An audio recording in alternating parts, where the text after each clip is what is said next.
আবার কবে দেখা হবে আমি জানি না, তবে একটা দাবি করে যাব, আমি সাইদি আল্লাহর এক নগণ্য গোলাম। যেদিন আপনাদের কাছে খবর হবে সাইদি পৃথিবী থেকে বিদায় হয়েছে, আমি আপনাদের কাছে শুধু দোয়া চাইব, আপনারা প্রাণ ভরে আমার জন্য দোয়া করবেন। আল্লাহ রাব্বুল আলামিন কিয়ামতে আমাকে যেন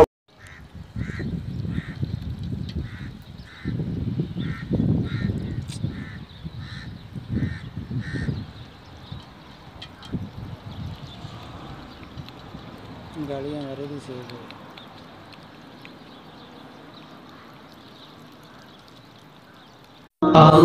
ये अल्लाह पाक का जुम्मे का मुबारक दिन है। इस मुबारक दिन के सदके मेरे प्यारों को इतना अता कर जितनी तेरी शान है, मेरे प्यारों के इतने गुनाह माफ कर जितना तू रहीम है, मेरे प्यारों की इतनी मुश्किलें आसान कर जितना तू रहमान है, और मेरे प्यारों को इतना कुशादा रिज़्क़ अता कर जितना तू राज़िक़ है।